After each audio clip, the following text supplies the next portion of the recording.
muchas gracias Mercedes, bienvenidos a todos a este nuevo Meeting Point. La verdad que, como decía Mercedes, estamos muy contentos, también estamos contentos de tener un Meeting Point con esta concurrencia, teniendo en cuenta los tiempos donde ya tenemos charlas seguidas, pero acá también quiero resaltar algo que decía Mercedes de cómo comenzaron estos Meeting Points, que tienen que ver justamente con el efecto de la pandemia y esta necesidad de seguir conectados. Esa es la propuesta que traemos para esta charla. Justamente tiene que ver con la resiliencia, con tratar de sacar lo mejor posible en momentos de crisis, tratar de tomar aquellas herramientas que tenemos disponibles, crear nuevas herramientas, crear nuevos espacios y generar estrategias superadoras, generar nuevos escenarios. Por eso la propuesta que le hicimos a los expositores, y que desde ya muchas gracias por la participación desde la literatura de Global and Smart, tiene que ver con esto, pensar que las ciudades tienen una oportunidad en una crisis, pensarlo positivamente y tener la expectativa de que esta crisis nos pueda llegar a generar nuevos escenarios. ¿Y cuáles son esos escenarios y cómo se están planteando en diferentes lugares? Por eso es que también la convocatoria es una convocatoria amplia que quisimos convocar a diferentes lugares de Latinoamérica para poder generar un intercambio positivo. Esta idea también nos trae la propuesta de ver qué podemos esperar a futuro y proponerles a todos ustedes, a los asistentes, que también pensemos en el concepto de resiliencia, porque es un concepto en tiempos de crisis que también nos da muchas expectativas de qué puede suceder mañana y qué queremos que suceda y cómo nos podemos involucrar para que eso suceda. Dicho esto, le voy a dar la palabra a Mauri. Muchísimas gracias a Mauri por estar acá. Muchas gracias a paradiplomacia.org por siempre acompañarnos. Como primer disertante te paso la palabra y después seguiremos con el resto de los expositores. Al final tomaremos algunas preguntas, ¿sí?, que ustedes nos pueden hacer a través del chat. Y que trataremos de generar una charla y poder tener un ida y vuelta también con todos ustedes los asistentes. ¿A Mauri? Hola, buenas tardes a todos. Desde acá de México, antes que nada les quiero agradecer el espacio y la oportunidad. Espero que nuestro intercambio de experiencias realmente ayude a transformar las ciudades hacia modelos de resiliencia, ¿vale? Pues no es necesario decirlo, pero todos sabemos cómo la crisis del COVID-19 nos ha cambiado la vida. Situaciones como el confinamiento y la forzada digitalización nos obligaron a repensar la forma en la que socializamos, hacemos negocios, trabajamos o estudiamos. Esta problemática ha cruzado las fronteras geográficas, económicas y sociales y ha funcionado como una lupa que visibilizó todas aquellas áreas de oportunidad que tenían las ciudades. Ante este panorama, me gustaría mencionar las palabras de la señora Ami Misutori, representante especial del Secretario General para la Reducción del Riesgo de Desastres de las Naciones Unidas. Así como la austeridad fue la palabra de moda en la recuperación de la crisis financiera del 2008, resiliencia se debe de convertir en el principal motor en la recuperación post-COVID-19. Pero, ¿por qué debemos de escoger resiliencia? Bueno, hay diferentes motivos para escoger la resiliencia. Uno de ellos es la mitigación de los efectos producidos por contextos de incertidumbre. Otro es impedir el crecimiento de brechas sociales. Y por último, el fortalecimiento de la economía. Desde paradiplomacia.org creemos que la resiliencia digital es la perspectiva que debemos tomar, ya que las ciudades inteligentes son aquellas que centran su atención en mejorar la calidad de vida de las personas, utilizando herramientas tecnológicas para la implementación de iniciativas generadas a través de la política pública basada en evidencia. Por esta razón, hemos detectado 5 factores que han resultado clave en la elaboración de estrategias de resiliencia a las ciudades. Los 5 factores son: política pública basada en evidencia, enfoque en las personas, tecnología, visión global y desarrollo sustentable. A continuación profundizaré en cada una de estas categorías. Factor número 1, Factor número 1, política pública basada en evidencia. Y es que una ciudad resiliente transforma su entorno a través del diagnóstico puntual de sus problemáticas, al igual que el monitoreo y evaluación de sus acciones. Y tenemos que recordar que las acciones públicas no suceden por generación espontánea. Requieren conocer al territorio, es decir, quiénes son los ciudadanos y cómo interactúan entre ellos. Es a partir de este tipo de análisis que podemos conocer las necesidades de las comunidades y los principales obstáculos que frenan a las ciudades en su crecimiento. El diagnóstico efectivo nos permite mitigar los riesgos en la implementación de las iniciativas. Pero los diagnósticos no son la única parte importante. El monitoreo y la evaluación nos permiten dar seguimiento a la transformación de las ciudades. Estos tres procesos, diagnóstico, monitoreo y evaluación, le quitan rigidez a la política pública, ya que la aterrizan a la realidad y la convierten en un proceso evolutivo y en constante movimiento. La política basada en evidencia no es solamente indicadores, es el entendimiento de la realidad para la implementación de estrategias transversales. Al respecto, Buenos Aires se ha colocado como un referente latinoamericano. El uso de tableros de datos cuya función no es solamente comunicar de manera puntual a la ciudadanía, sino que funcionan como un elemento que nutre la estrategia de salud del gobierno. Ojalá Vana pueda compartirnos su conocimiento sobre cómo los datos nos pueden ayudar a transformar las ciudades. El factor número 2 es el enfoque en las personas. Lo más importante en una ciudad resiliente son sus habitantes. Las perspectivas de la administración pública, en donde las personas no solamente un objeto de intervención, han quedado atrás. Uno de los elementos claves que determinan la efectividad de las iniciativas públicas son los ciudadanos. Piensa en las recomendaciones efectuadas por la Organización Mundial de la Salud para la nueva normalidad: distanciamiento social, uso correcto de cubrebocas y desinfección constante. Todas son acciones centradas en las personas que tienen un efecto multiplicador en el sector salud, social y el económico. La participación ciudadana nos ayuda a detectar necesidades, diseñar alternativas y evaluar la política pública. Yo les pregunto, ¿existirá alguien que conozca más las distintas realidades que encontramos en las ciudades que los mismos ciudadanos? Pero si deseamos que las personas se involucren en el proceso de política pública, primero debemos lograr que confíen en las acciones gubernamentales. Tomemos como ejemplo a Bogotá en Colombia, una de las ciudades con mayor densidad poblacional de la región, cuya primera acción fue una encuesta ciudadana para determinar la prioridad gubernamental. El resultado, el 80% de los ciudadanos decidió priorizar el cuidado de la vida. Esto llevó a un confinamiento preventivo en marzo, tiempo en el que el gobierno se dedicó a fortalecer sus capacidades hospitalarias, tiempo en el que se difundieron a través de diferentes estrategias de comunicación las recomendaciones de la nueva normalidad. Y actualmente se calcula que 9 de cada 10 personas en Bogotá usan el cubrebocas de manera correcta.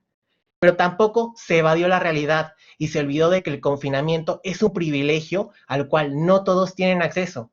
Por eso, la promoción de alternativas de movilidad sostenible fue crucial. La instalación de 85 kilómetros de ciclorrutas dio como resultado que ahora 13 de cada 100 viajes realizados se hagan en su totalidad en bicicleta. El factor número 3 es la tecnología. Las ciudades resilientes usan las herramientas digitales para incrementar la eficiencia y la eficacia de sus iniciativas. La tecnología nos ayuda a detectar la ruta más corta y poner al gobierno en las manos de la gente. Y es que nos da evidencias, nos acerca al territorio, nos ayuda a resolver preguntas y con su información es que diseñaremos e implementaremos acciones puntuales que nos ayuden a solucionar problemáticas. Un gran ejemplo es Cuenca, Ecuador, en donde el uso de medidas tecnológicas tenía 3 objetivos: reforzar la atención de los centros municipales, reactivar la economía y garantizar los servicios públicos. Telesalud, Test COVID Web, WebChat, Cuenca en línea y Mi Barrio hicieron que los cuencanos vivan la nueva normalidad con un riesgo de exposición muchísimo más bajo. Esto ha impactado de manera positiva en la tasa de ocupación hospitalaria y ha permitido que la economía siga en pie a pesar del contexto. Otro ejemplo, Montevideo, ciudad en donde herramientas como Big Data fueron fundamentales en los procesos de diseños e implementación de iniciativas durante la pandemia. Sobre esto, ojalá Carlos pueda compartirnos su opinión sobre la importancia del uso de las herramientas digitales en el contexto de crisis actual. El factor número 4 es la visión global. Una ciudad resiliente una ciudad es resiliente cuando crea y comparte su conocimiento. La paradiplomacia es una herramienta que nos ayuda a reducir la distancia entre las ciudades y las metas que persiguen. Ya es tiempo de dejar en el pasado la centralización de la paradiplomacia. Debemos de implementar planes, mecanismos y foros en los que todas las ciudades y no solamente las metrópolis puedan participar. El mejor ejemplo de esta visión global han sido las redes de ciudades que han permitido que a través de la cooperación entre pares se potenciaran las acciones de las ciudades y a su vez se redujera el impacto del COVID-19. Foros como Cities for Global Health, Cities on the Frontline, Global Task Force han sido reconocidos como espacios de colaboración y acción debido a que lograron el surgimiento de diversas iniciativas.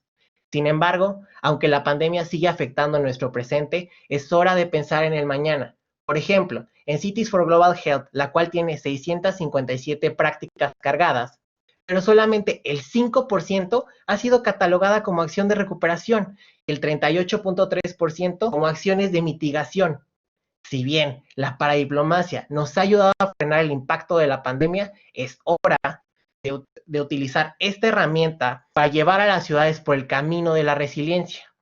Como ejemplo, podemos nombrar a la Resilient Cities Network, red que convoca a las ciudades del mundo a sumarse e iniciar un camino multilateral de cooperación con foco en la resiliencia y cuyos programas se enfocan en 3 áreas prioritarias: recuperación bajo una perspectiva de resiliencia, resiliencia climática y economía circular.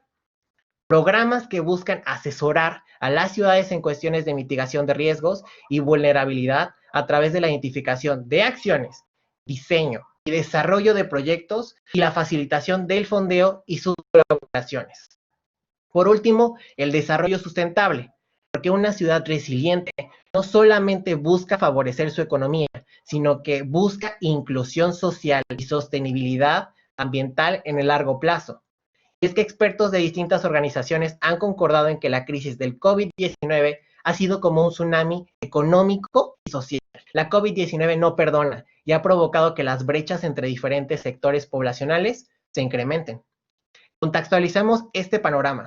De acuerdo a la investigación realizada por el Foro Económico Mundial, solamente en Estados Unidos, entre abril y junio, se perdieron 44 millones de empleos. Sin embargo, la fortuna de los 5 billonarios más importantes se incrementó en 102 billones de dólares. Por otro lado, en Reino Unido se comprobó que las mujeres tenían un 30% más de probabilidades de perder su trabajo, ya que se detectó que laboran en los sectores más afectados por la pandemia. Otro dato alarmante es el que nos señala en que en Estados Unidos cerca del 40% de los negocios liderados por gente afrodescendiente tuvo que cerrar debido a las pérdidas generadas por la COVID-19. No es el momento adecuado para olvidar que no debemos dejar a nadie atrás. Tratar el contexto de crisis o la incertidumbre, siempre debemos de recordar las brechas de desigualdad que se configuran dentro de las ciudades. El incluir la perspectiva de desarrollo sustentable en el proceso de política pública y en las estrategias de gestión de riesgos es definitivamente lo que hará que este gran rompecabezas pueda ser armado. Para finalizar, solamente me gustaría recapitular los 5 factores para construir ciudades más resilientes. Política basada en evidencia, enfoque en las personas, tecnología, visión global y desarrollo sustentable. Es importante saber que no existe solamente un camino para ser resiliente, sino que cada ciudad puede encontrar su propia fórmula. La pandemia transformó la forma de gestionar las ciudades y de relacionarse con sus ciudadanos. La forzada digitalización es una consecuencia de la pandemia, pero al mismo tiempo una oportunidad única de potenciar este nuevo canal de encuentro entre los gestores locales y los ciudadanos. Desde paradiplomacia.org esperamos que estas reflexiones que hemos presentado el día de hoy ayuden a las ciudades en el camino de recuperación post pandemia. Muchísimas gracias.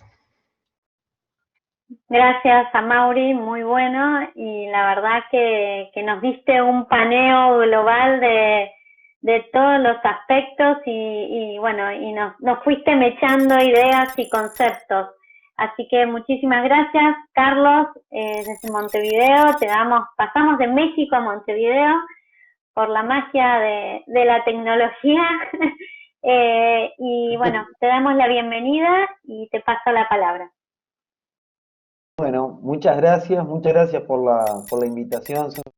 Son muy amables al invitar.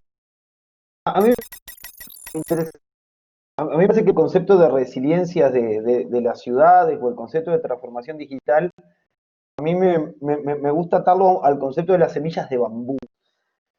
Las semillas de bambú tienen unas características que uno las planta y durante 5 o 6 años no crece nada, ¿no?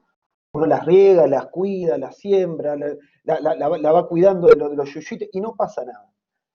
Y de repente, en 2 o 3 semanas, las cañas de bambú crecen de 5 a 7 metros. Entonces, uno pasa por ahí, pasó un mes después de que empezó esa germinación y ve ese bosque de bambú. Si uno no viera el proceso previo que hay, uno dijera que el bosque de bambú siempre estuvo ahí, y no es así. La transformación y la capacidad de resiliencia de las ciudades tienen que ver con eso, y de alguna forma la pandemia nos puso en jaque en este tema de la continuidad de nuestra capacidad de resiliencia y nuestra capacidad de transformación digital. No es posible hacer una transformación digital acelerada en 2 semanas de pandemia, un concepto de resiliencia de ciudades en 2 semanas. Tiene que haber una construcción atrás necesaria, porque si no uno tiene una especie de ilusión de que la tecnología uno la pone y ahí está, ¿no? Y hay un esfuerzo piramidal de construcción como ese concepto de iceberg, ¿no? Uno lo ve cuando está ahí la punta del iceberg, pero en realidad hay un montón de cosas atrás que permite hacer. Y ese concepto también viene con el tema de la continuidad, gusta más la parte de tecnología, o los que estamos, siempre hablamos de continuidad de negocio y jodemos con los planes de continuidad de negocio y cómo hacer para que todo siga funcionando a partir de eso. Y bueno, y lo que nos pasó que un viernes estábamos, el lunes desata la pandemia en Montevideo, manda todo el mundo a sus casas y sálvese que pueda, y cómo sigue funcionando una ciudad a partir de eso, cuando no teníamos los conceptos de el teletrabajo. Sí, bueno, aparece en algunas empresas, o en muchas vinculadas, por ejemplo, el mundo de la tecnología se usa más, pero no en el sector público, o no en el sector, y se detuvo una ciudad, tuvo que volver todos para su casa, y toda la ciudad tuvo que empezar a funcionar a partir de eso, y el desafío fue bastante grande. Entonces, el concepto de la semilla de bambú con el concepto de continuidad de negocio, con el concepto de hay una definición de base que tiene que ver con lo que es la ciudad y la resiliencia, y tiene que estar esos vinculados en una planificación que generalmente no es corta, tiene un proceso para poder llegar a esos estadios. Las ciudades que de alguna forma pudieron salir adelante en eso es porque había un proceso atrás que lo sostuvo en los años. Si no hubiera sido bastante complejo esto de la pandemia. La transformación digital fue necesaria, obviamente, y tenían que ver como conceptos desde trámites en línea. La gente podría tener trámites en línea, poder hacer pagos, bueno, seguir viendo la gestión económica, la gestión interna de en la intendencia o en el gobierno local de Montevideo. Hay unas 9.000 personas más o menos, y bueno, esa gente tuvo que teletrabajar desde su casa en 3 o 4 días, y teníamos que sacar un montón de resoluciones, armar un gabinete virtual, poder sacar resoluciones 2, 3 de la mañana, o sea, se parecieron 5 años, lo que a todo el mundo nos pasó en todos los lugares, era cómo seguir brindando esos servicios, o servicios de movilidad. O sea, nosotros contamos, como en otras ciudades, con el Centro de Gestión de la Movilidad, tenemos la semaforización de la ciudad, de las cámaras, controlar el transporte público, poder seguir monitoreando y poder tomar decisiones complejas. Un poco lo que comentaban con el tema de la Big Data, a nosotros teníamos que medir, porque no toda la ciudad dejó se quedó en sus casas, sino que en Montevideo fue digamos, fue con tema de responsabilidad, no iba un servicio restringido, pero teníamos que ver qué líneas de ómnibus cerraban y teníamos que hacer microcirugía de transporte. Entonces teníamos que hacer en el análisis de la Big Data a 24 horas, casi en tiempo real, ver cómo se comportó el tránsito, cuáles eran los índices de ocupación de parada, cuáles eran las líneas más transitadas, cuáles líneas teníamos que dar, cuáles no, porque teníamos que garantizar o tratar de garantizar determinado aforo en el ómnibus. Entonces, para nosotros fue fundamental tener ecosistemas de Big Data y Data Analytics para tomar decisiones prácticamente de tiempo real. También interesante, algunas cuestiones que pasaron, nosotros coordinamos con el Sistema Nacional de Emergencia, como también las ciudades se fueron armando entre gobierno local y gobierno nacional para poder también colaborar con el modelo de propagación del virus y trabajar junto con la Facultad de Ingeniería de la Universidad de la República para poder entender cómo ese tránsito en aquel momento se comportaba, modelizar la ciudad y poder modelizar de alguna especie en aquel tema desconocido de cómo el virus se podía comportar. Y hay una aplicación, Coronavirus UI, que uno se la baja, activa Bluetooth. Esto es un acuerdo que hizo el gobierno con Google, Facebook, en ese tema, que uno entonces siguen los trazos, eso va encriptado, y si uno es coronavirus y acepta publicar que es coronavirus positivo, COVID positivo, lo acepta, y entonces los trazos que pasaron de 5 a 7 días hacia atrás son informados que pudieron tener un contacto con un posible COVID, entonces pueden estar a los servicios médicos. Es una aplicación que al principio en forma se empezó a usar, ahora en forma más paulatina se va usando y es un tema de uso de datos, y también hay una discusión, el tema ahí interesante entre esto y datos privados y demás. Aquí se está usando y no hay demasiados problemas. El uso de los datos para la analítica y para la inclusión tienen que ver, nosotros vimos que hubo sectores muy marginados que le pegó muy fuerte el COVID, y no por la enfermedad, sino porque hubo también atrás una crisis económica en los sectores vulnerables, los sectores informales, y tuvieron que cruzar información para poder brindar canastas alimentarias, por ejemplo, para los sectores más vulnerables, o para que no haber sacado las pensiones, o dar subsidios, o más adelante, por ejemplo, se hicieron sorteos para poder dar trabajo en zafrales, que se llaman barrios, en fin, o brindar a contención vulnerable, como apoyo a adultos mayores y demás. Y lo otro fue tratar de llegar, digamos, también a atender en un tema de cercanía digital a las personas. Y tuvo que ver con desde call center remoto, aplicaciones que teníamos para eso. Yo no sé si Ivana va a contar el caso de Boti, que yo siempre le digo, nosotros nos hemos fijado mucho en la evolución de Boti, que es un modelo bastante avanzado con el WhatsApp by default que tienen y cómo han integrado los servicios transaccionales. Es un caso muy interesante el que tiene Buenos Aires, y poder llegar a través de medios, de determinadas aplicaciones o de determinados canales que no eran los habituales o se fueron moviendo, y esto lo aceleró para poder estar en contacto con la población, con la cercanía. También brindar información, obviamente en datos abiertos y todas esas cuestiones, para brindar la transparencia y que día a día la población esté informada de las cosas que están pasando. Entonces, nada, si ya veníamos con una transformación digital acelerada, esto cambia, lo aceleró aún más y cambia las reglas de juego en un entorno y una gestión mucho más ágil. Y de hecho, por ejemplo, en Uruguay empezó una ley sobre teletrabajo que está en discusión en el Parlamento. Entiendo que Buenos Aires ya la tiene aprobada. Y nos obliga a pensar diferente totalmente. Hay una discusión allí interesante en esto de, obviamente nosotros tenemos más centros de monitoreo, de basurales, de uso de cámaras, de información, de rastreo, o sea, en el sentido de, y bueno, ahí hay un medio de esa, puede haber, y hay una discusión de ese futuro utópico que puede haber en ese panóptico de Foucault, de ver de ese ojo de gran hermano y cómo aseguramos la privacidad de los datos frente a ese gran uso de masivo de información que ahora tenemos disponible. Pero realmente aceleraron y se agilitaron mucho los usos. Yo creo que vamos a salir bastante más fortalecidos, y porque la innovación nos llevó a salir de la caja rápidamente para poder hacer frente a esto.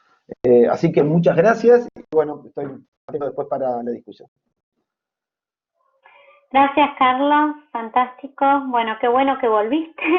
Y ahora sí, te damos la palabra, Fernando. Muchas gracias por participar. Y bueno, y ahora sí, Buenos Aires. Gracias. Muy buenas tardes, gracias a ustedes por la invitación, Teresa, Mercedes, y a Mauri y Carlos, porque la verdad que sus presentaciones fueron excelentes. Y así que voy a aprovechar y voy a hacer una presentación corta para dejar tiempo para las preguntas, porque me parece que va a estar bien interesante y divertido. Y voy a tratar de concentrarme en un concepto que tiene que ver con la adaptación, que algo tocaron a Mauri y Carlos, pero para mí lo que tuvo este año fue que nos demostró la importancia fundamental, y ya no una elección, sino para sobrevivir, de la capacidad de adaptación. Y cuando hablo de capacidad de adaptación, hablo de los gobiernos y sus estructuras, hablo de las personas en sus organizaciones, las personas en su vida y cómo ha cambiado todo. Y tratando de enganchar con algo que ha dicho Mauri, les diría que si tengo que inventar una definición de ciudad inteligente hoy en día, es una ciudad que se adapta y sobrevive, porque la verdad es que con las cosas buenas y las malas, digo, porque adaptarse es a que se corten las videollamadas, que no teníamos ese problema antes, cuando éramos tan dependientes. Adaptarse también es a los ataques informáticos, pues estamos mucho más expuestos tecnológicamente, y adaptarse también a los nuevos problemas. Digo, no podemos dejar en el camino o crear analfabetos digitales si cada vez somos más dependientes de eso. Nosotros en enero de este año le presentamos al jefe de gobierno un plan de futuro que habíamos trabajado por meses a la perfección. Hicimos la Secretaría de Innovación y Transformación Digital, una secretaría que veníamos soñando hace mucho tiempo, pensando en cuál era el futuro al cual nos teníamos que dirigir y cómo la Ciudad de Buenos Aires, con la importancia que tiene en el mundo y sobre todo en este país, que queremos poder representar hacia dónde vamos y contarlo y tener un plan para eso. Tenemos un plan detallado de todo lo que iba a pasar. Créanme que somos muy rigurosos mes a mes todo lo que vamos a hacer. Y llegó el coronavirus en marzo para mostrarnos que ese plan no servía para nada y que el mundo cambió mucho más rápido de lo que pensamos que iba a cambiar. Algunas cosas que habíamos planeado fueron totalmente diferentes y más aceleradas. Me acuerdo que en enero hablábamos de telemedicina como algo lejano e imposible, con alguna discusión con salud en el medio, y las cosas que hicimos con salud de marzo hasta acá eran inimaginables y dejan a esa discusión totalmente fuera de eje. Después llegó marzo, pusimos a disposición toda la Secretaría, a disposición del gobierno para adaptarnos. Y la realidad es que en la Ciudad de Buenos Aires somos 140.000 empleados. 140.000 empleados que de un día para otro, como contaba también Carlos, tuvieron que hacerse remotos y no solamente trabajar de forma remota, todo eso significaba VPN masivas, exposición a ataques informáticos, sino sobre todo transformar un montón de servicios que hasta ahora eran complejos, lo que querían se adaptaban porque estaba la sede comunal, estaba la central de registro civil, estaban todas las formas físicas y lo digital venía acompañando y creciendo, pasó a ser el único canal. Entonces, en una semana tuvimos que pasar a ser remotos. La página de gobierno fue un ejemplo. Tenemos una página que la visitaba y que tenía información muy relevante. Hacer una página que empezó a soportar una demanda enorme. Tenemos 1,5 millones de visitas por mes.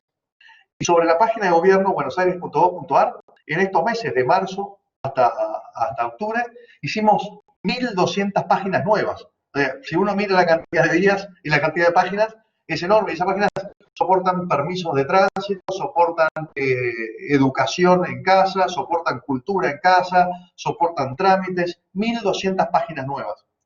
Por supuesto que en el medio también hay errores.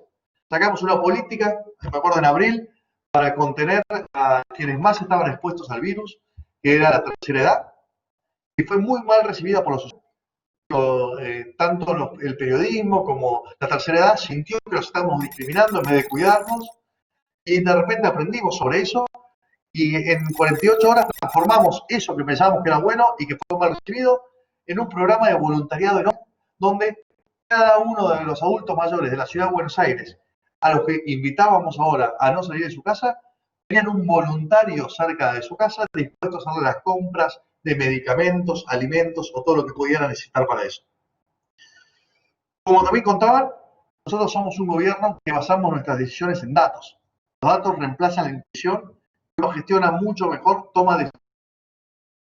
Bueno, hay una cantidad de datos enormes para tomar decisiones. Y ahí tenemos una subsecretaría enorme, con mucho capital humano muy talentoso. Lo que ha hecho es desarrollado casi 120 indicadores, 19 tableros, porque decidimos cada cosa que pasa. Y además lo abrimos a la ciudadanía, porque son datos que son importantes que sean consumidos y conocidos por el periodismo, por los vecinos, por las empresas que toman decisiones y que muchas veces tienen menos datos de los que tenemos nosotros como gobierno. Ahí en el portal buenosaires.gov.ar/coronavirus está la página de datos en la que se puede acceder a tiempo real a los datos de camas ocupadas, cantidad de casos, cantidad de gente que ya se ha recuperado y también datos de transporte, de uso del espacio público, muchos datos que son relevantes para la actividad económica y privada. Me voy a detener un minuto en el caso de Boti que contaba Carlos, del cual estamos orgullosos y nos parece que es muy interesante, porque es un caso de adaptación de un producto de alguna manera. Desde marzo del 19, nosotros éramos o somos la única ciudad del mundo que tenía un bot en WhatsApp para el cual dábamos servicios. Uno ahí puede preguntar si tiene infracciones, puede preguntar si se puede estacionar en algún lugar, le manda la ubicación, la location, y le dice si se puede estacionar ahí o no. Puede preguntar cómo hacer un trámite. Bueno, y tenemos un roadmap de servicios muy interesante para este año que pusimos en pausa y lo adaptamos a coronavirus. Y mientras muchas ciudades, incluso acá en el país y nacional, desarrollaban aplicaciones, adaptamos rápidamente de una manera mucho más barata y más ágil, en nuestro caso porque ya teníamos, ¿no?, el WhatsApp integrado, todo el triage y la necesidad de coronavirus en un WhatsApp. Para nosotros es un canal, el canal conversacional, es un canal sin fricción, sin costo de aprendizaje para las personas. La mayoría de las personas en la ciudad de Buenos Aires usan WhatsApp de todas las edades. Como decían también, esta aceleración de la transformación digital lo que hizo fue agregar a un montón de gente a canales digitales que no le eran propios o le eran un poco lejanos. Y entonces, de repente, sin fricción, empezamos a hacer el triage, por ejemplo, de coronavirus en tan solo una semana en WhatsApp. Mucho más fácil para programar que cualquier aplicación. No hace falta por parte de las personas que confíen si tal o cual aplicación va a seguir, va a guardar sus datos, pues ya confían en WhatsApp. Y además, muy rápido para adaptar. Un día era si venías de China, a las 48 horas si venías de China y además de Europa, si tenías fiebre, a la semana ya se habías perdido el olfato. Bueno, todo eso nos fue muy rápido. Al principio lo derivamos al SAME, que es el área de emergencia de la ciudad, que era un teléfono. Como la gente empezó a llamar y tenía muchas dudas, entrenamos a la gente del SAME a chatear, a los profesionales de salud a atender por chat, con eso multiplicamos por 5 la capacidad de atención. Y después, por último, lo que hicimos fue, depende si el triage te daba positivo, mandabas tu ubicación y te decíamos cuál era el centro de salud más cercano para ir. Esto habla de adaptación de los sistemas, de las personas del SAME, pero sobre todo de las personas, de los ciudadanos de la ciudad, que confiaron en como herramienta de comunicación para algo tan importante como el coronavirus, para ir de vuelta de esto. No voy a entrar en Boti con detalle, pero ahí pusimos más de 50 servicios, entre ellos la atención de la línea 144, que es violencia de género, porque con la pandemia aparecieron nuevos problemas. Nosotros teníamos un 0800 que atendía 24 horas con profesionales del tema. Pasó que como vivíamos todos aislados en nuestros domicilios, empezó a haber en hogares, primero, aumento de casos de violencia de género y por otro lado, la imposibilidad de llamar a un 0800 porque el agresor vivía con la víctima. Entonces, le pusimos a disposición de la víctima que por WhatsApp pueda comunicarse directamente, ya no con un bot, sino con un profesional del tema. Y así puedo pasarme un rato largo contando los servicios, pero la realidad es que hemos adaptado una herramienta que existía. ¿Por qué? Porque yo creo que no hubo un gran crecimiento, una explosión la tecnología, hubo una gran adaptación y de transformación digital por parte de un segmento que se resistía y que de repente se vio obligado a comprar por Internet, a consumir contenido por Internet, a resolver las cosas a través de la tecnología. Y eso es una oportunidad para todos nosotros. La verdad es que la pandemia ha sido una catástrofe a nivel sanitario, económico, social. Durante años vamos a tener consecuencias malas de eso. Pero también, como decían los colegas, es una gran oportunidad para quienes nos dedicamos a esto. No ver que hoy tenemos a todo el mundo dentro del mismo bolsa con la expectativa de que hoy la tecnología resuelva temas que antes no tenía expectativa, para nosotros es una oportunidad. Para las empresas es una oportunidad. En cualquier ranking que uno ve de cómo esto ha acelerado el comercio online y la adopción, se dice que este año hemos crecido el equivalente entre 7 y 10 años anteriores al coronavirus. Por último, y tiene también que ver con el bot, pero habla de los nuevos problemas, empezamos a combatir la pandemia de tres maneras. Aislar a los enfermos, como decía Carlos, es definir quiénes son los estrechos. Ellos tienen una app que está muy bien, que había hecho Google con Facebook, porque también están los nuevos problemas, ¿no? Y las nuevas discusiones, privacidad sobre seguridad sanitaria, y después seguir dónde están los estrechos y cómo están, porque son quienes tienen más probabilidad de estar enfermos. En la ciudad de Buenos Aires llegamos a seguir 20.000 estrechos por día. Muchísimo. No había call center que aguante esta escala exponencial. Ahí activamos un bot que empezó todos los días a contactar a estos 20.000 estrechos que te preguntaba. O sea, en vez de ser un superbot como Boti, que era para todo, un bot solo para quienes habían dado positivo, y todos los días te preguntaba: hola Teresa, ¿cómo estás? ¿De fiebre? ¿Mejor o peor que ayer? ¿Tenés tos? ¿Sí o no? ¿Tenés problemas para respirar o dificultad al respiro? Si alguno de esos decía que sí y era grave, mandábamos a examen, y si no, ibas a un tablero de gente que seguía bien y que podíamos monitorear con otra frecuencia diferente a la que seguía mal. Y eso es Cori, es otro bot que usamos una herramienta que veníamos usando por una cosa, y la verdad es que es un caso que nos ha traído muchísimos beneficios o buenas noticias. Y para cerrar la presentación, solo contarles, y de nuevo como la empecé, podemos contar 1000 ejemplos, Carlos, Amaury o yo, de cosas que estamos viendo en el mundo o de cosas que creemos que van a pasar, con más o menos, nadie tiene la varita mágica. Yo lo que estoy seguro es que de esta salimos mejores como sociedad, porque nos dimos cuenta que nos podemos adaptar a cosas que no podíamos haber pensado. Nadie pensó que íbamos a estar meses encerrados, nadie pensó que nuestros hijos iban a tomar clases online, nadie pensó que las ciudades se iban a tener que adaptar. Se adaptó la ciudad hasta físicamente. Hoy salís por Buenos Aires y ves miles y miles de bicicletas que antes no veías, porque la gente cambió al transporte individual de una manera espectacular, y nosotros hemos respondido abriendo bicisendas o habilitando nuevas bicisendas en avenidas y en lugares donde no había. 17 kilómetros de bicisenda en estos últimos meses sobre los 250 que teníamos.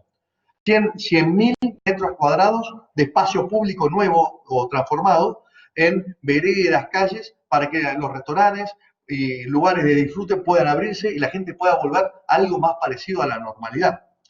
Entonces, la ciudad se va transformando y nosotros también, la gente también va adaptando su forma de vida a esta nueva necesidad.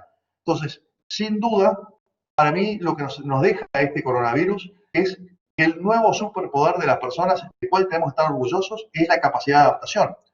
Como en cualquier mecánica de cambio, hay un porcentaje de gente que se adapta muy, muy rápido y que muestra el camino. Hay otro porcentaje que se resiste y que se pasa mucho tiempo añorando el pasado y cómo era antes y qué perdimos y tratando de que vuelva a eso.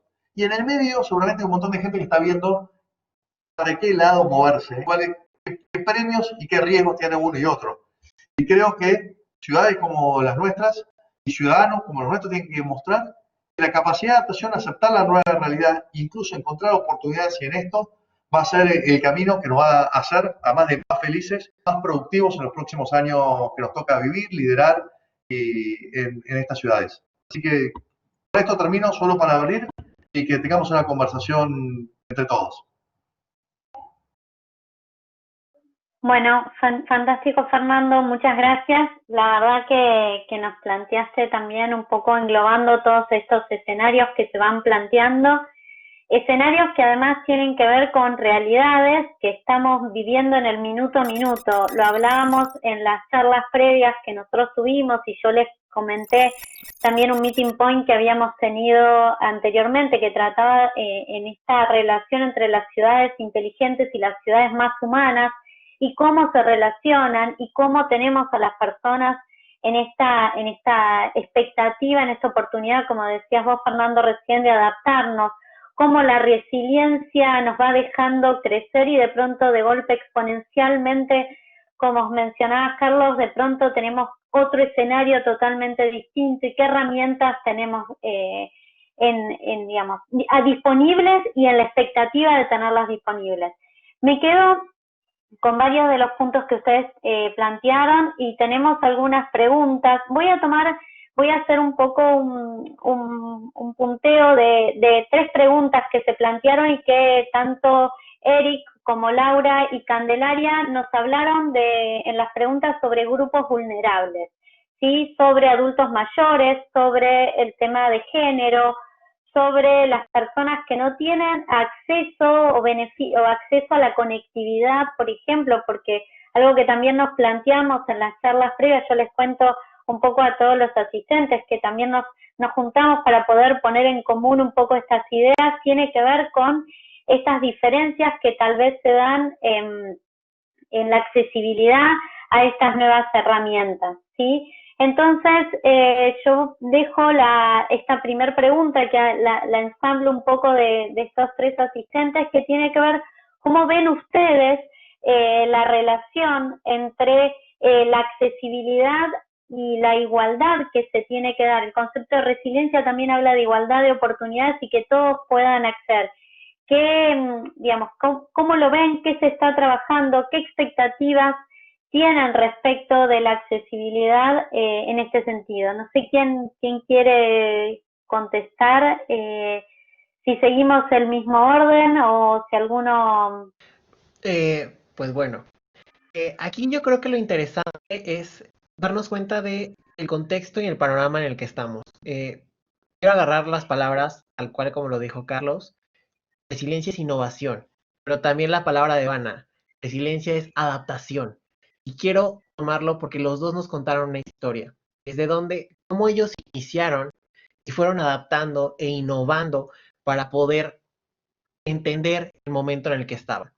Es muy fácil nosotros hablar sobre contextos de crisis de nuestros escritorios, pero el día en que pasamos la pandemia, a todos nos agarró en diferentes momentos, en diferentes lugares y de diferentes formas.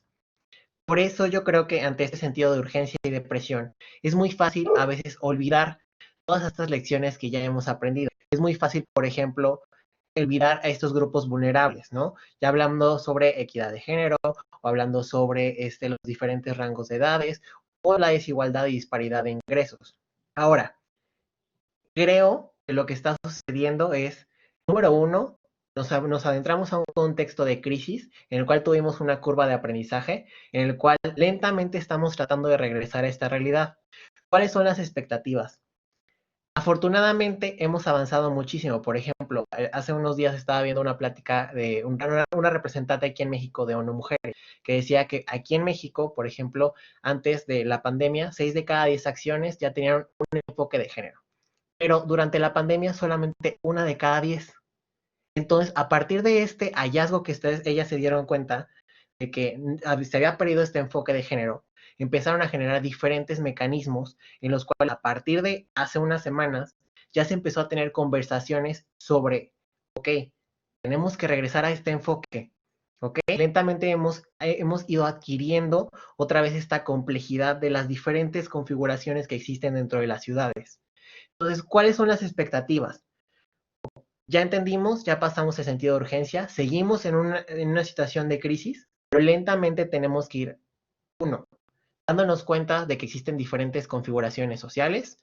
2, ya aprendimos sobre cómo utilizar las tecnologías en contexto de crisis. Y 3, a empezar a unir los puntos para poder realmente diseñar estrategias resilientes o estrategias integrales. No sé, a lo mejor Carlos podrían ilustrar más sobre sus casos en particular. Acá, por ejemplo, en Montevideo, con respecto al acceso a servicios o internet, hay el mismo concepto, digamos, del bambú y del coso. O sea, ya hace unos años, una política quizás hace 15 años por ahí, hay dos conceptos que han ido permeando en el Uruguay en general. Uno es la fibra óptica. Hay fibra óptica por todo, o la conexión en todo el Uruguay, en casi todo el Uruguay, un poco las zonas.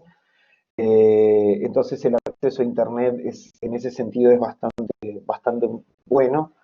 Salvo a mí, que se me acaba de caer la conexión cuando estaba en la presentación. pero todos los hogares tienen fibra óptica. Y otro ha sido el plan Ceibal. Es un plan que es una computadora o una laptop por niño. Se viene distribuyendo, ya es parte de las políticas públicas, digamos, y las escuelas, todas las escuelas públicas los niños tienen las ceibalitas, tanto para edad escolar y edad inicial, y permitió, y ellos tienen acceso a internet libre, tienen acceso a internet también porque hay una red de internet que van por las escuelas, los locales, y les permitió hacer frente a esa brecha. Brecha que también tuvo otro riesgo asociado de cómo la educación pasó a la maestra en el pizarrón a enseñar métodos digitales. También se vio golpeada, digamos, pero por también esa misma razón. Eso lo pudo contener. En Montevideo hay unos 160 puntos de Wi-Fi libres. Hay sectores, pero en general hay un buen acceso a internet por parte de la población. Y con las personas, el enfoque de género, LGTBI, población afro, eso es parte de las políticas, digamos, de gobierno, y que siempre están contempladas, no solo ahora en etapas de pandemia, sino acceso a empleo y demás. Tenemos bases que cruzamos habitualmente de información para ese tipo de cosas, pero ha sido una política en general. Me parece una gran pregunta esto de la realidad. Como decíamos, esta aceleración de la transformación digital nos deja más expuestos a quienes no estén incluidos. Y es una realidad. Digo, justamente el otro día presentamos el plan para el año que viene, y un proyecto que hubiera sido uno más, lo pusimos como casi único. Además estamos con una restricción económica fuerte, es Wi-Fi en barrios vulnerables. Hay barrios de la ciudad que claramente no tienen la capacidad de acceder, ni siquiera pagando, a un servicio similar al resto de la ciudad. Y eso, hace unos años hubiera parecido un lujo. Hoy es la base de la cual depende educación, oportunidades de trabajo. Esto decía, los nuevos problemas son los nuevos analfabetos digitales. La realidad es que estoy seguro que lo vamos a hacer, porque es fundamental, y de hecho parte de las transformaciones que trajo es el diálogo con el gobierno nacional. Estamos hablando, en el país de la grieta, estábamos hablando de estos temas junto con el gobierno nacional, porque lo tenemos que resolver, porque si no es toda gente que vamos a condenar a que no pueda progresar. La realidad es que lo que pienso de esto es que la tecnología no es el futuro. La verdad es que con esto de la pandemia, la tecnología es el presente. Pero si no conectamos esos barrios, nosotros estaríamos condenando al 10% de la población al pasado, lo cual es un lujo que no nos podemos dar. Entonces, claramente, esta me parece que es muy acertada la pregunta. Esto que es una oportunidad, que es la transformación digital, tiene que incluir a todos los ciudadanos, no puede dejar un porcentaje de la población afuera, y quienes tenemos responsabilidades de políticas públicas vinculadas con este tema, debemos concentrarnos en darles acceso, capacitación y sobre todo fomentar el progreso, porque la verdad es que hay oportunidades de progreso desde tester, programadores, digo, empezar a educar en herramientas digitales a quienes más lo necesitan. Y con eso estoy hablando de un segmento y no me quiero extender, pero también, solo porque justo antes habló Carlos, pero nosotros hace unos años, también inspirados en el ejemplo de Uruguay, pusimos para la tercera edad el programa Más Simple. Repartimos más de 100.000 tablets para la tercera edad.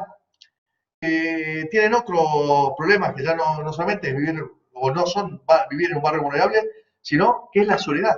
Un problema que con la digitalización también se ahonda. Gente que vive más aislada en sus domicilios, la pandemia ni hablar. Bueno, 100.000 adultos mayores, gracias a esta política, que de nuevo, inspirados en un caso exitoso de Uruguay, 100.000 adultos mayores que tuvieron acceso con sus tablets y con internet al Estado, a sus familiares y con capacitaciones para poder usar Facebook y otras herramientas para estar conectados. Y con esto, digo, cada uno de los segmentos vulnerables lo estamos comprendiendo en esto y por eso conté el caso de violencia de género con el caso del voto. Bien, muchísimas gracias. También voy a seguir haciendo este juego con las preguntas. Ahí tenemos una pregunta también para diplomacia, de Eduardo. Carla también nos planteó otra pregunta, pero que tiene que ver justamente con la red de ciudades. ¿Qué está pasando entre las ciudades? ¿Qué nivel de intercambio? Acá, bueno, claramente tal vez Carlos y Iván nos puedan llegar a contar, y a Mauri también desde Paradiplomacia, pero concretamente, ¿qué está pasando en el intercambio con las ciudades? ¿Cómo las ciudades se están conectando para lograr una globalización de la información, hacer más útil y, digamos, y sacarle fruto a eso que está sucediendo? Recién, Vana, vos decías, no es el futuro, es el presente. Bueno, ¿cómo este presente si se está compartiendo entre las ciudades? ¿Qué beneficio ven si esto está sucediendo? ¿Y qué necesidades tenemos para poder lograr un mejor intercambio? Claramente las ciudades hoy no están solas y tienen que compartir, porque la pandemia llegó para todos y eso lo puso también a prueba.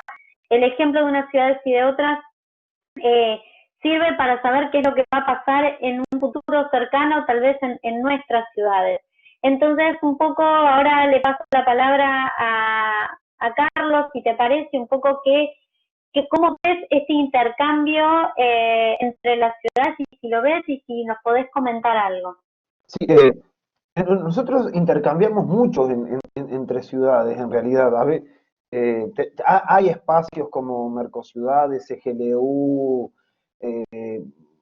determinados congresos a los cuales que vamos. De hecho, con Buenos Aires hace 3 años fuimos juntos al Smart City Congress en Barcelona y fuimos con un stand del Río de la Plata. Tiene que ver con un evento de ciudades inteligentes, pero en realidad en mayor o menor medida es necesario el tema de las experiencias.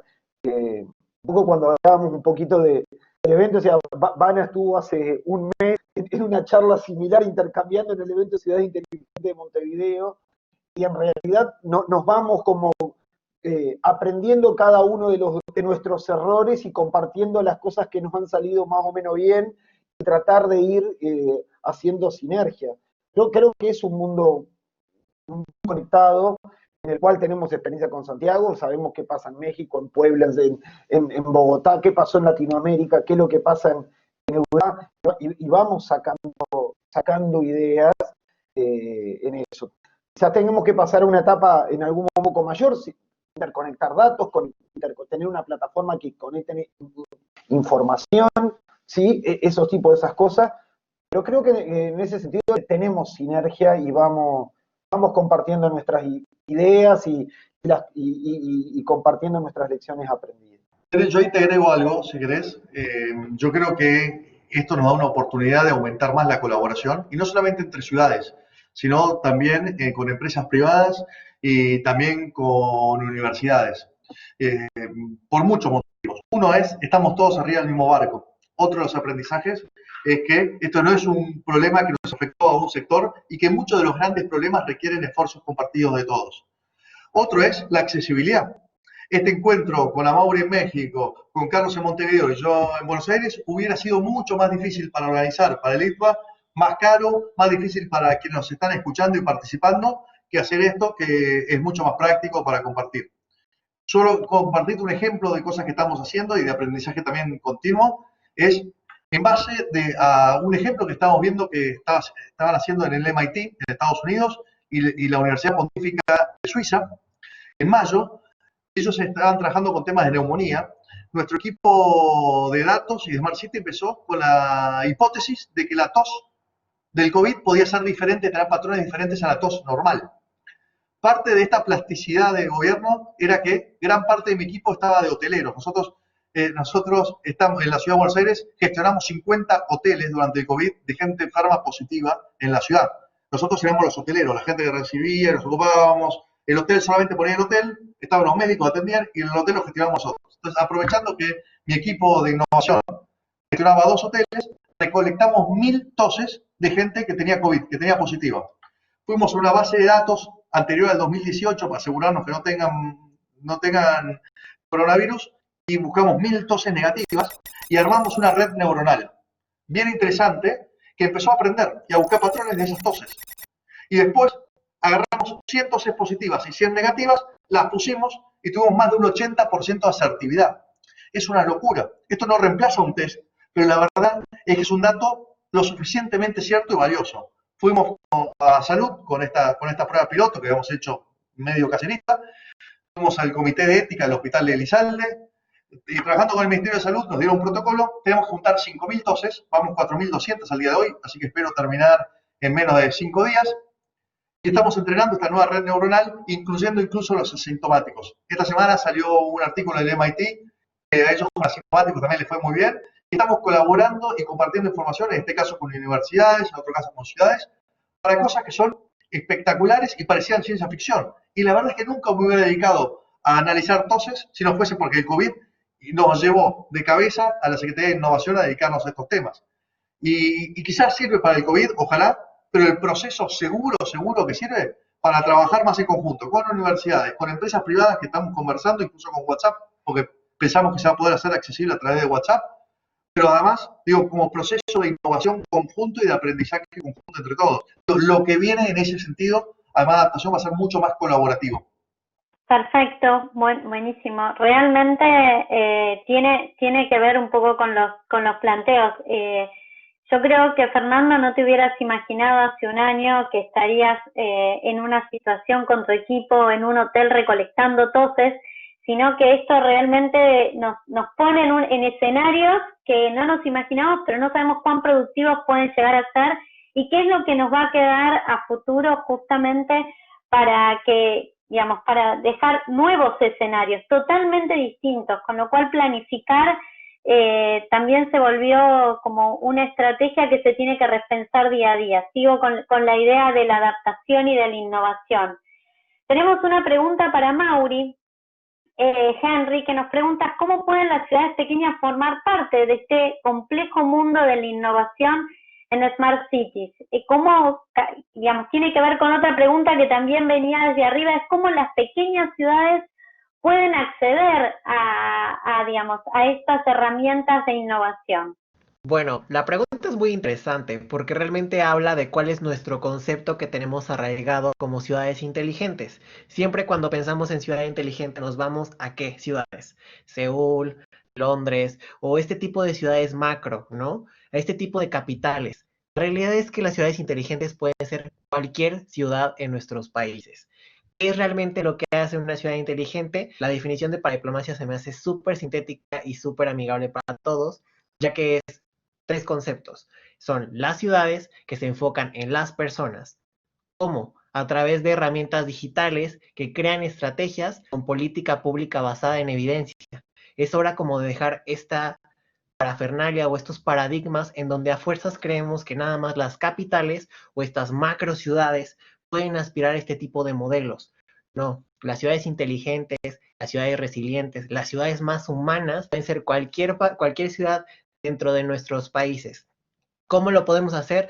Bueno, Carlos y Vanna lo acaban de decir bien en sus discursos, hay que crear una infraestructura dentro de las mismas ciudades para poder avanzar en el desarrollo, ¿ok? Es un camino largo en el cual, por ejemplo, Montevideo, Buenos Aires, realmente no utilizaron las herramientas de un día para otro, sino que fueron creando infraestructura en los aparatos gubernamentales, también en la forma en la que utilizaban las estrategias, las herramientas digitales, y por último, en cómo incluían a la misma población dentro de ello.